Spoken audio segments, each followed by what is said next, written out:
Shalom bagi kita semua. Perkenalkan, nama saya Sri Wanita Barat. Nomor induk mahasiswa 22010114. Mata kuliah Teologi Sistematika. Dosen pengampu Bapak Dr. Baginda Sitompul MPDK. Yang menjadi topik saya hari ini adalah tentang pengajaran gereja. Baik, di sini saya akan menjelaskan gereja. Gereja adalah suatu organisasi yang unik di dunia ini. Tidak ada satu organisasi pun di dunia ini yang dapat dipersamakan dengan gereja. Allah mengasihi gerejanya, dan bagi gerejanya Dia melakukan segala perbuatan perkara sebagai bukti kasihnya dan perhatiannya kepada gereja. Keunikan gereja tersebut disebabkan karena bentuk, sifat, dan tujuan gereja yang sangat berbeda dari organisasi yang pernah ada. Baik, di sini saya akan memberikan pengertian tentang arti gereja. Kata gereja berhubungan dengan kelompok perhimpunan. Kata ini merupakan suatu istilah yang berhubungan dengan kata Yunani, eklesia, dan kata Ibrani kahal. Baik kahal maupun eklesia, kedua-duanya berarti perkumpulan kepada gereja yang rohani. Karena istilah perkumpulan itu dapat juga berupa perkumpulan politik atau perkumpulan lain yang keagamaan. Dalam Perjanjian Lama, kata kahal menunjukkan yang pertama itu perkumpulan sejumlah orang yang berhimpun, yang kedua jemaat Israel, yang ketiga jemaah, yang keempat umat Israel. Dalam Perjanjian Baru, eklesia dimengerti sebagai berikut. Yang pertama itu sidang jemaah orang-orang Israel, yang kedua kumpulan orang-orang kafir, yang ketiga sidang jemaat, yang keempat tubuh Kristus. Kemudian saya akan membahas tentang dasar gereja. Gereja tidak sama dengan Israel. Gereja belum dimulai pada masa Perjanjian Lama. Gereja baru dimulai pada masa Perjanjian Baru. Gereja ditetapkan pada hari Pentakosta. Hal ini dapat dibuktikan. Yang pertama, Tuhan Yesus berkata, "Aku akan mendirikan jemaatku." Dalam Matius 16 ayat 18, kata aku akan mendirikan jemaat. Kata aku akan berarti sesuatu yang belum ada dan akan dilakukan oleh Tuhan Yesus. Yang kedua adalah gereja harus memiliki kepala. Kepala gereja adalah Kristus. Gereja baru dapat memiliki kepala yang berfungsi setelah kebangkitan Kristus. Karena itu, gereja tidak mungkin ada sebelum Ia bangkit dari antara orang mati. Yang ketiga, gereja baru dapat sungguh-sungguh beroperasi dengan berfungsinya karunia-karunia rohani setelah kenaikan Yesus Kristus ke surga. Karunia diberikan kepada orang-orang percaya mulai hari Pentakosta, yaitu pada saat pencurahan Roh Kudus kepada semua orang percaya. Tertulis di dalam Efesus 4 ayat 7-12. Yang keempat itu sifat rahasia dari satu tubuh belum dikenal dalam masa perjanjian, tertulis dalam Efesus 3 ayat 5-6. Kemudian Kolose 1 ayat 26. Dalam bahasa Yunani digunakan kata misterion yang berarti sesuatu tersembunyi atau rahasia. Rahasianya adalah orang-orang bukan Yahudi akan menjadi teman pewaris kasih karunia, sesama anggota dari satu tubuh. Sesuatu penerimaan janji di dalam Kristus yang diberitakan oleh Injil. Yesus Kristus adalah pendiri batu penjuru dan dasar gereja, tertulis di dalam Matius 16 ayat 16. Gereja dibangun bukan karena atas dasar ajaran manusia, tetapi karena Yesus Kristus sendiri. Tanpa Kristus, sungguh-sungguh dimuliakan sebagai anak Allah, maka gereja berubah menjadi hanya perkumpulan manusia. Kemudian saya akan membahas tentang wujud gereja. Gereja dapat dipahami dengan dua macam, arti universal dan arti lokal. Yang pertama, gereja universal.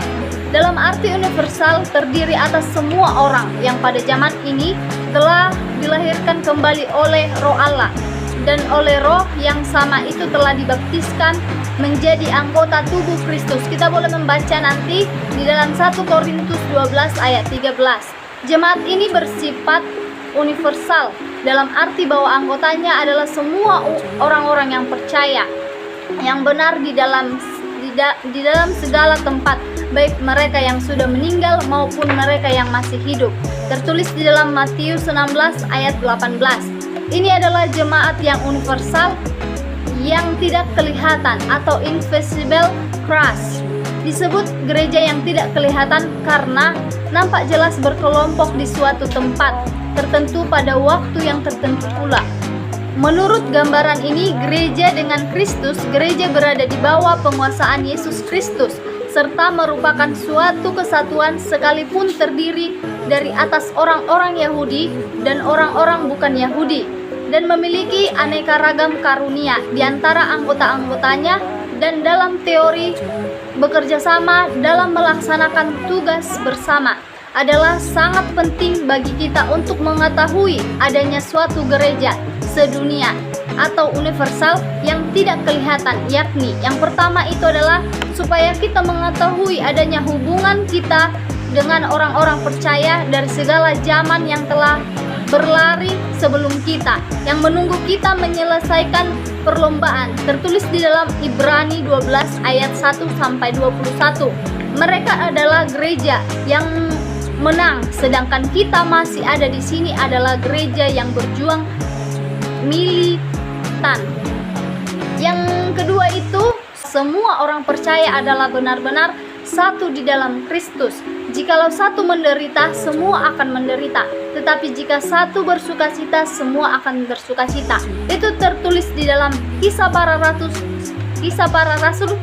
11 ayat 27 sampai 30. Yang ketiga itu adalah supaya kita mengetahui bahwa Allah mengerjakan segala pekerjaan yang besar, bukan hanya pada satu gereja lokal, denominasi, sekte, tetapi meliputi setiap bangsa, suku, kaum, bangsa, dan generasi. Tertulis dalam 2 Petrus 3 ayat 9. Kemudian di Wahyu 5 ayat 9 sampai 10. Yang kedua, kita membahas tentang gereja lokal. Dalam arti yang lokal, istilah gereja dipakai untuk menunjuk kepada sekelompok orang-orang percaya yang terkumpul di dalam suatu tempat. Dengan demikian kita membaca dalam Alkitab tentang adanya gereja di Yerusalem. Gereja lokal adalah satu unit tersendiri yang komplit, tetapi mempunyai persekutuan dengan gereja lokal lainnya. Gereja lokal itu merupakan replika dari gereja universal. Ciri gereja lokal antara lain memiliki pengakuan iman yang sama, tunduk pada otoritas tubuh Kristus, melakukan sakramen baptisan air dan perjamuan kudus, mempunyai karunia-karunia pelayanan dari Kristus, memiliki kehidupan rohani yang disiplin dan tertib. Adalah sangat penting bagi kita ketahui tentang adanya gereja lokal yang nyata. Karena yang pertama saya membahas di dalam gereja lokal kita dapat mempraktikkan ikatan perjanjian kita dengan cara menjadi anggota jemaat yang bertanggung jawab. Kemudian yang kedua, di dalam gereja lokal fungsi pelayanan kita ketahui dan dipraktikkan. Yang kemudian di dalam gereja lokal kita mendapat perlindungan rohani dari segala ajaran-ajaran yang menyesatkan. Kemudian saya akan membahas tentang beda gereja dengan kerajaan Allah. Gereja adalah kelompok yang memiliki keunikan tertentu yang membedakannya dengan yang lain. Pertama, walaupun memiliki hubungan erat kepada kerajaan Allah, gereja memiliki otoritas yang mutlak di muka bumi ini. Kerajaan adalah suatu komunitas yang terorganisasi secara politis. Dalam kerajaan pasti ada penguasa yang diperintah dan wilayah kerajaan. Gagasan tentang kerajaan Allah sebetulnya sudah ada sejak perjanjian lama. Allah yang berdaulat atas segala sesuatu. Tertulis dalam Keluaran 15 ayat 8. Kemudian di Mazmur 93. Tetapi pemerintahan Allah selalu ditolak dan tidak diindahkan oleh dunia ini. Bahkan bangsa Israel pun menolak. meskipun Allah telah memilih mereka sebagai wilayah kekuasaan. Mereka masuk tetapi orang-orang yang menerima dan mengikuti Kristus, mereka akan masuk kepada kerajaan Allah. Namun klimaks penggenapan kerajaan Allah ialah pada akhir sejarah. Jadi kerajaan Allah sudah ada, namun gereja menjadi alat pemerintahan Allah kalau benar-benar menyerahkan diri kepada Kristus dengan mematuhi firman-Nya. Ada beberapa macam konsep tentang kerajaan dalam Alkitab. Yang pertama, kerajaan universal atau kerajaan dari kekal sampai kekal. Allah adalah penguasa atas seluruh dunia. Tertulis di dalam 1 Tawari 29 ayat 11. Ia berkuasa atas segala sesuatu atau termasuk itu malaikat-malaikat, dan kekuasaan Allah ada dalam segala waktu dan kekekalan. Gereja termasuk dalam kerajaan ini. Yang kedua adalah kerajaan mesianik atau kerajaan Daud. Menurut penganut paham premilenium, kerajaan ini akan berlangsung selama 1000 tahun ketika Kristus atau Mesias datang kembali untuk menjadi raja atas seluruh bumi.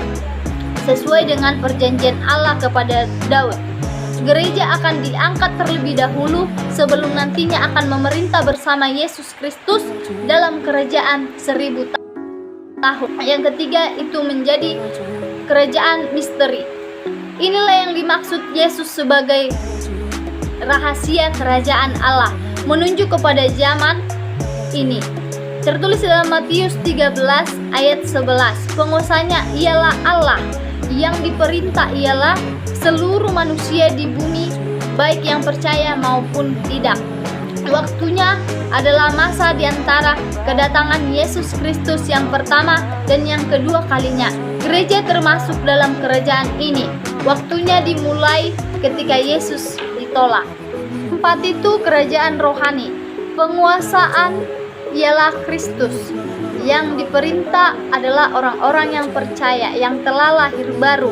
Kerajaan rohani sama dengan gereja, tubuh Kristus. Tertulis di dalam Kolose 1 ayat 13. Waktunya dimulai sejak Pentakosta sampai pengangkatan gereja. Kemudian saya akan membahas tentang beda gereja dengan Israel. Kita haruslah membedakan antara Israel dengan gereja. Walaupun kedua-duanya adalah umat Allah, akan tetapi secara prinsip keduanya menunjukkan perbedaan. Dalam perjanjian baru dengan jelas dibedakan antara gereja dengan Israel. Tertulis di dalam 1 Korintus 10 ayat 32. Juga bangsa Israel dan bukan Israel dibedakan setelah gereja ditetapkan. Gereja bukanlah kelanjutan atau pembangunan kembali Israel. Memang kitab perjanjian lama sudah menyatakan bahwa orang-orang bukan Israel akan ikut menerima bagian atau upah dalam rencana karya penebusan Allah. Tetapi perjanjian baru menyatakan bahwa akan ada suatu penggabungan di dalam satu tubuh, di mana orang-orang Yahudi dan orang-orang yang bukan Yahudi akan bersama-sama menjadi teman pewaris kerajaan Allah kasih karunia-Nya, sesama anggota dari satu tubuh, sesama penerima janji dalam Kristus yang diberitakan oleh Injil. Kemudian saya akan membahas ciri gereja yang sejati. Diakui bahwa tidak ada organisasi gereja yang sempurna di dunia ini. Akan tetapi sifat-sifat gereja sejati di bawah ini merupakan ciri mendasar bagi suatu gereja yang sejati. Yang pertama itu esa atau unity. Keesaan gereja tercipta karena didasarkan pada suatu Allah atau keesaan Allah. Semua orang yang benar-benar masuk termasuk dalam gereja merupakan suatu umat, dan karena itu gereja yang benar nyata dari keseluruhannya. Namun keesaan ini tidak perlu berarti keseragaman total. Terdapat keseragaman di dalam hal keyakinan-keyakinan teologi mendasar. Namun keyakinan itu memberi penekanan berbeda-beda menurut masalah yang dihadapi para rasul. Yang kedua itu kudus atau holiness. Umat Allah adalah bangsa yang kudus, artinya gereja adalah kudus. Setiap orang Kristen adalah kudus. Berdasarkan persekutuan dengan Kristus, kita dipisahkan untuk menjadi miliknya dan diberikannya kebenaran yang sempurna. Gereja berdiri hadapan Allah di dalam Kristus, tak bernoda dan bercacat celah dan sempurna. Gereja berdiri hadapan Allah. Perbedaan antara gereja nyata dan tidak nyata berlaku di sini, karena kekudusan ini hanya menjadi milik anggota jemaat yang menaruh kepercayaan kepada Yesus Kristus sebagai juru selamat. Yang ketiga, saya akan membahas tentang am atau general. Kata am atau Katolik berarti menyangkut keseluruhan, universal. Istilah ini mula-mula menunjuk pada gereja universal untuk membedakannya dari gereja lokal. Kemudian artinya berubah menunjuk pada gereja yang mengakui iman ortodoks untuk membedakannya dari bidat-bidat. Dalam perkembangannya, gereja Roma mengambil ahli istilah ini untuk mengacu pada suatu organisasi gerejanya yang sudah berkembang secara historis dan menyebar luas secara geografis dan berpusat pada paus. Yang keempat, rasuli atau apostolik. Seorang rasul adalah saksi tentang pelayanan dan kebangkitan Yesus Kristus, dan karena itu adalah pembawa Injil yang berwenang. Dalam perjanjian baru yang disebut rasul ialah ke-12 murid Yesus, Paulus dan beberapa orang lain. Para rasul menempatkan posisi antara Yesus dan semua generasi penganut iman Kristen berikutnya. Kita mengenal Kristus hanya melalui kesaksian para rasul tentang Dia yang telah dicatat dalam perjanjian baru. Dalam pengertian mendasar ini, gereja dibangun di atas dasar para rasul. Yang kelima itu misi atau mission. Dalam perintah Yesus mengenai kehidupan gereja, ada unsur penting yang merupakan tanda dari gereja sejati, yakni misi, suatu tanggung jawab untuk membawa kabar baik tentang Yesus sampai ke ujung bumi. Tuhan Yesus secara tegas memerintah para muridnya untuk menyampaikan atau memberitakan Injil kepada semua orang. Ini akan menjadi tugas utama mereka. Setiap murid Yesus memiliki tugas yang penting. Kemudian saya akan membahas tentang gambaran gereja. Gereja itu sungguh unik, sebab itu di dalam Alkitab menggunakan bermacam-macam gambaran atau ilustrasi agar umat Kristus dapat memahami dengan jelas hakikat dan fungsi gereja. Beberapa gambaran tentang gereja diantaranya adalah: yang pertama itu gereja sebagai tubuh Kristus.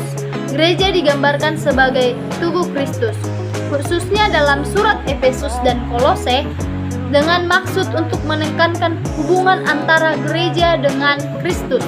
Seperti inilah tubuh dan kepala. Paling sedikit ada 3 makna yang terkandung yang boleh kita pelajari dalam kehidupan kita sehari-hari, yaitu Kristus sudah begitu menyatu dengan gerejanya, tidak mungkin memisahkan Kristus dengan gerejanya. Menganiaya gereja berarti menganiaya Kristus sendiri. Yang kedua itu gereja merupakan penjelmaan yang nampak dari Yesus Kristus di atas bumi. Gereja adalah tubuh duniawi dari Tuhan yang surgawi. Karena Kristus kini tidak lagi berada di dunia ini dalam suatu bentuk yang kelihatan, maka tubuhnya seharusnya dapat menyatakan siapa itu Kristus. Yang ketiga itu karena gereja adalah tubuh, ia tidak dapat hidup tanpa kepala yang adalah Kristus Yesus.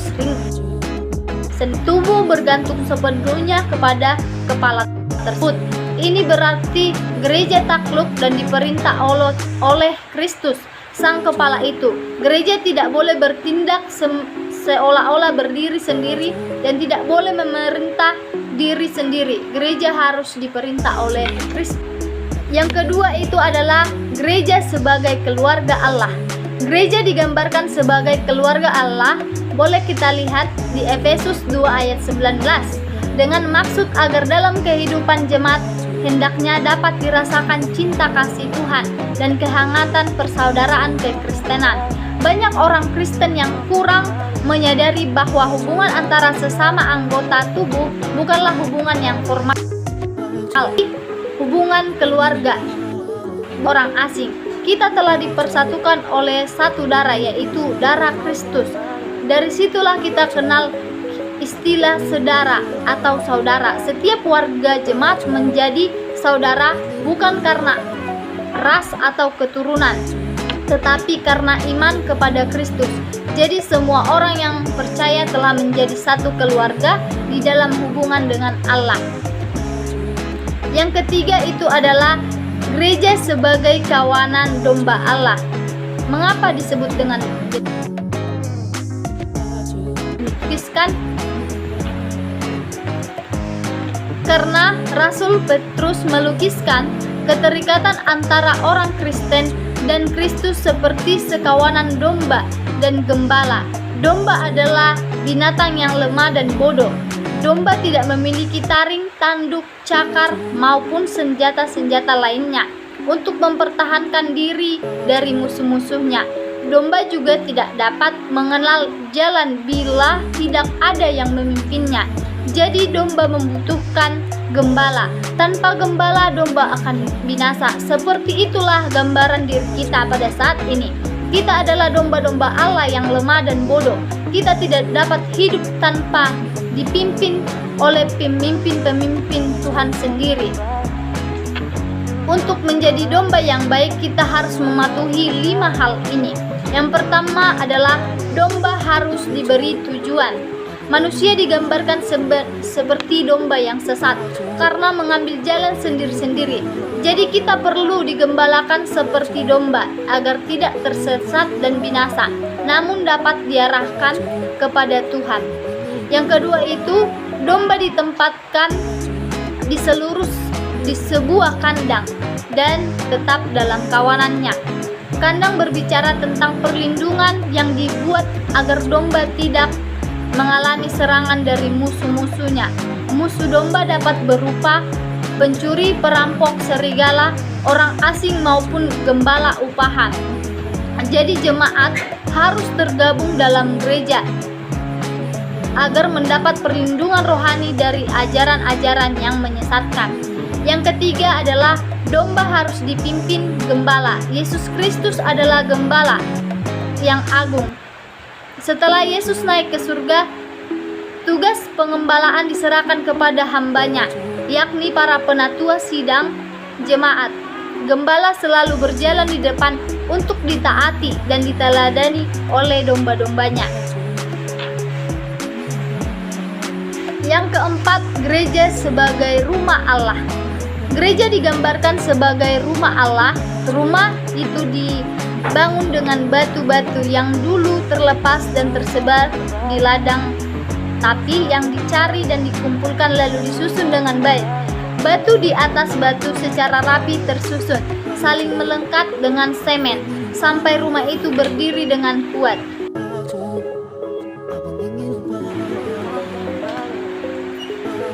Batu-batu yang sekedar ditumpuk menjadi sebuah timbunan batu tidak dapat disebut sebagai rumah. Rumah merupakan suatu himpunan dari batu-batu yang disusun dan terikat menjadi satu. Ini berarti jemaat harus menjadi seperti batu-batu yang disusun dan terikat menjadi satu secara rapi, tersusun dengan tali kasih persaudaraan. Yang kelima adalah gereja sebagai mempelai wanita Kristus. Alkitab melukiskan bahwa Tuhan Yesus adalah mempelai laki-laki. Tertulis di dalam Matius 19 ayat 5, dan gerejanya adalah mempelai wanita. Tertulis di dalam Efesus 5 ayat 31 sampai 33. Allah berjanji bahwa akan ada perkawinan antara Tuhan Yesus dengan gerejanya. Gambaran ini melukiskan berbagai aspek mengenai gereja. Yang pertama, kita membahas tentang gereja adalah umat yang dikasihi Kristus untuk jemaatnya. Itulah Kristus rela mengorbankan dirinya. Yang kedua, jemaat adalah umat yang memperoleh anugerah karena dipilih oleh Kristus Yesus sendiri untuk melayakkan mereka menjadi pengantinnya. Yang ketiga itu gereja Tuhan dituntut agar mengasihi Kristus dan mempunyai hubungan yang akrab dengan Kristus. Kemudian saya akan membahas tentang gereja sebagai prajurit Kristus. Setiap orang percaya adalah prajurit Kristus yang harus mengenakan seluruh perlengkapan senjata Allah untuk bergumul melawan si jahat atau si iblis. Musuh kita adalah hawa nafsu daging, perkara dunia dan iblis. Kita harus menjadi prajurit Kristus yang baik. Adapun tugas gereja, saya boleh membahasnya, yaitu Yesus Kristus membangun sidangnya sebagai alat untuk melaksanakan pekerjaannya. Di dunia ini secara garis besar, gereja dipanggil untuk melaksanakan 3 tugas utamanya, yakni tugas kepada Allah, tugas kepada dunia, dan tugas kepada anggota jemaat sendiri. Yang pertama, tugas kepada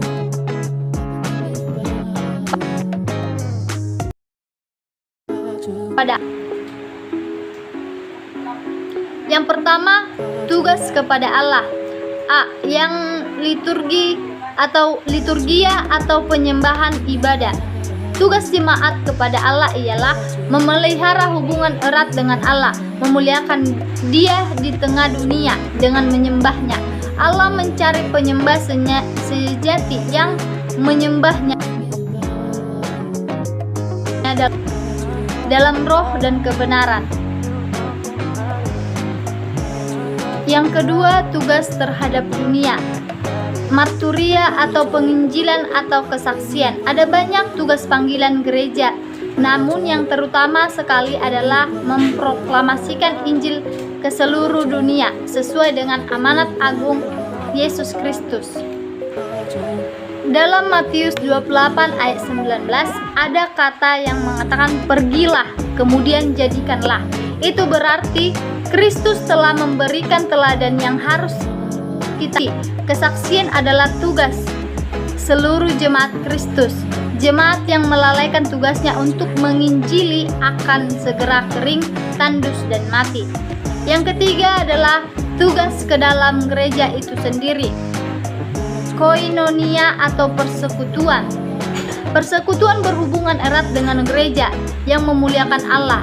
Terimalah satu akan yang lain, sama seperti Kristus yang telah menerima kita untuk kemuliaan Allah. Tertulis di dalam Roma 15 ayat 7. Kalau orang Kristen hidup bersama dalam persekutuan sejati, Allah dimegahkan. Koinonia pada dasarnya berarti bersama-sama menerima bagian dalam sesuatu. Penekanannya agak berbeda dengan pengertian persekutuan akhir-akhir ini, yakni saling bersahabat. Kemudian saya akan membahas tentang hidup berjemaat. Yang pertama, komitmen kepada sebuah gereja lokal. Gereja adalah persekutuan yang percaya kepada Kristus, yakni umat yang telah dipanggil keluar dari gelap menuju terang. Orang yang telah menerima Kristus sebagai juru selamat dan Tuhannya, memiliki pola hidup yang berbeda dengan pola yang lama.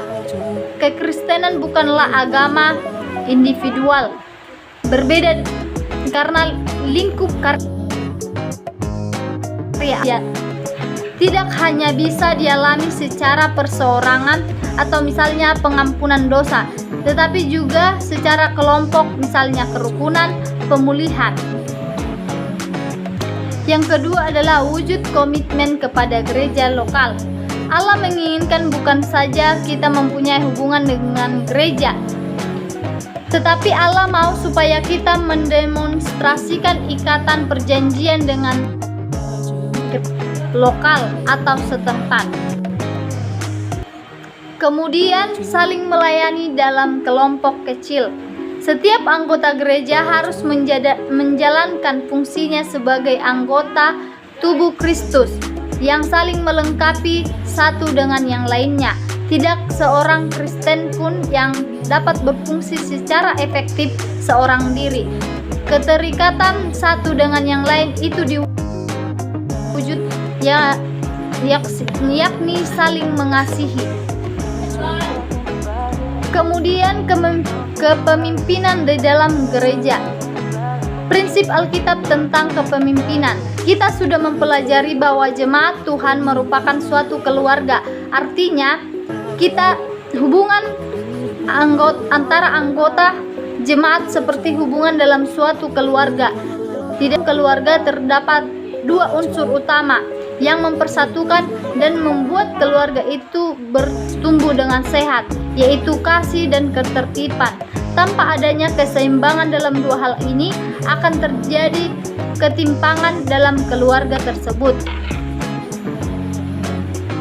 Selanjutnya, kepemimpinan di dalam jemaat. Banyak orang Kristen yang kurang mengerti akan prinsip penting ini. Mereka mengerti ketaatan dalam pejabat-pejabat pemerintah. Mereka mengakui perlunya ketaatan di tetangga, tetapi di dalam gereja mereka segan untuk mengakui wewenang orang yang memimpinnya. Padahal semua ini telah diatur Allah untuk kebaikan kita. Allah adalah kepala dari semua yang telah memberi kepada anak. Kemudian bentuk organisasi atau pemerintahan gereja. Yang pertama kita membahas episkopal. Kata episkopal berarti dipimpin oleh uskup atau episkopos atau penilik. Pola ini diikuti oleh gereja Anglikan rohaniwan, terdiri dari uskup yang berhak menahbiskan dan menempatkan pendeta-pendeta di wilayahnya. Pendeta yang melakukan pelayanan rohani kepada jemaat, diaken atau calon pendeta. Yang kedua itu presbiterial, dipimpin para penatua. Ini merupakan ciri gereja Calvinis. Di Indonesia misalnya GKI, GPIB, walaupun para penatua dianggap sederajat, biasanya dibedakan antara penatua yang mengajari, yang berfungsi memberi makanan rohani dan melakukan sakramen, dan penatua yang memimpin, yang mengatur masalah organisasi, administrasi, serta keuangan. Yang ketiga, kongregasional atau independen. Cirinya otonomi, artinya setiap jemaat setempat independen dan mempunyai pemerintahan sendiri dan demokrasi. Setiap anggota jemaat mempunyai hak atau suara yang sama dengan yang lain dalam urusan gereja. Yang keempat adalah monarkial. Kuasa atau wibawa tertinggi di dalam gereja hanya ada pada satu orang saja. Sistem ini dapat terlibat dalam bidat-bidat yang biasanya dikuasai oleh satu orang pemimpin saja. Yang kelima itu minimal atau bebas. Kelompok ini menekankan pekerjaan Roh Kudus akan karunia-karunia-Nya dalam setiap anggota jemaat dalam membimbing dan menolongnya tanpa melalui organisasi atau kepemimpinan yang resmi. Selanjutnya saya akan membahas tentang sakramen gereja. Sakramen atau Latin sacramentum adalah ungkapan lahir dan nyata dari anugerah batin dan tidak nyata atau katekismus gereja Anglikan. Sakramentum merupakan kata yang dipilih untuk menerjemahkan kata Yunani mysterion yang bisa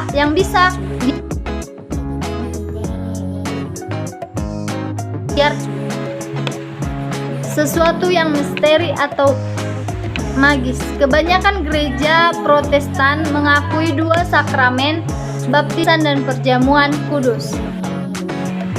Yang pertama saya akan membahas tentang baptisan. Apa itu makna baptisan? Baptisan melambangkan penyatuan orang percaya dengan Kristus dalam kematian, penguburan, dan kebangkitannya. Tertulis dalam Roma 6 ayat 3-4. Dalam baptisan orang percaya itu mengakui bahwa ia berada di dalam Kristus ketika Kristus dihukum mati karena dosa umat manusia, bahwa ia dikuburkan bersama Kristus, dan bahwa ia ikut bangkit menuju hidup baru di dalam Kristus. Selanjutnya, pentingnya baptisan. Yang pertama, Kristus dibaptis. Yang kedua, Tuhan menyetujui murid-muridnya untuk membaptiskan. Yang ketiga, Kristus memerintahkan supaya orang-orang percaya dibaptiskan. Yang keempat, gereja mula-mula sangat mementingkan baptisan. Yang kelima, perjanjian baru menggunakan baptisan untuk melambangkan kebenaran teologis. Cara pembaptisan adalah dewasa. Dewasa ini terdapat 3 cara untuk membaptis orang. Yang pertama itu dipercik. Pemercikan melambangkan penyuci. Yang kedua itu dituangkan atau dicurahkan. Penuangan menggambarkan dalam hidup orang percaya. Penyelaman memang merupakan arti utama dari baptiso. Penyelaman menggambarkan dengan tulisan dalam Roma 6 ayat 1-4, yaitu mati terhadap hidup lama dan bangkit dalam kehidupan baru. Selanjutnya, tentang baptisan bayi. Pertama itu sunat. Dalam perjanjian lama setiap bayi Israel disunat, maka dalam perjanjian baru bayi orang percaya harus dibaptis. Yang kedua, pendapat histori. Gereja mula-mula mempraktikannya. Gereja mula-mula melakukan sesuatu di perjamuan kudus. Sakramen Kristen kedua ini diberi berbagai nama, antara lain perjamuan Tuhan, pemecahan roti, yang merupakan suatu istilah untuk suatu makna bersama. Perjamuan kudus juga disebut sebagai komuni, artinya persekutuan, dan juga sering disebut sebagai ekaristi, yang merupakan istilah Yunani untuk pengucapan syukur sebelum memakan roti dan meminum anggur. Hal ini mempunyai makna, yaitu perjamuan kudus adalah tanda perjanjian baru. Tanda perjanjian baru tersebut adalah cawan. Cawan melambangkan darah yang dicurahkan oleh Tuhan kita untuk mengesahkan perjanjian baru itu. Yesus mengatakan, cawan ini adalah perjanjian baru oleh darahku yang ditumpahkannya bagi kamu. Tertulis di dalam Lukas 22 ayat 20. Dengan makna dan minum unsur-unsur perjamuan kudus diingatkan kembali akan pengampunan sempurna yang disediakan bagi. Dalam perjamuan kudus yang kita makan adalah roti dan anggur biasa. Namun melalui sakramen ini kita menghayati kehadiran Kristus di tengah umatnya yang mengakibatkan terjadinya persekutuan dengan Dia. Persyaratan dalam perjamuan kudus yaitu lahir baru. Orang yang belum bertobat atau belum lahir baru tidak boleh mengambil bagian dalam perjamuan kudus. Hanya orang yang bertobat dan percaya yang boleh menerima perjamuan kudus. Menguji diri sendiri sebelum mengikuti perjamuan kudus. Jika ada dosa, maka kita perlu segera mengakui dosa dan minta pengampunan dari Tuhan dan memperbaharui komitmen dalam hidup kita. Yang ketiga, keanggotaan di dalam jemaat. Perjamuan Tuhan merupakan upacara dilakukan oleh jemaat-jemaat. Jadi keanggotaan dalam jemaat mendahului pengikutsertaan dalam perjamuan kudus. Orang percaya yang belum bertobat sehingga masih terkena tindakan disiplin tertentu dilarang mengikuti perjamuan kudus. Orang percaya yang belum bertobat sehingga masih terkena tindakan disiplin tertentu dilarang mengikuti perjamuan. Tertulis di dalam 1 Korintus 5 ayat 11-13. Jadi kesimpulan yang saya ambil tentang gereja Gereja merupakan kumpulan orang-orang percaya kepada Allah dan percaya kepada Yesus Kristus sebagai Putra Allah yang hidup. Sebagai umat Allah, gereja harus terus mewartakan karya keselamatan tentang Allah kepada semua bangsa yang ada di dunia ini. Sekian dari topik pembahasan saya tentang gereja. Semoga ini bermanfaat bagi kita semua. Terima kasih. Shalom.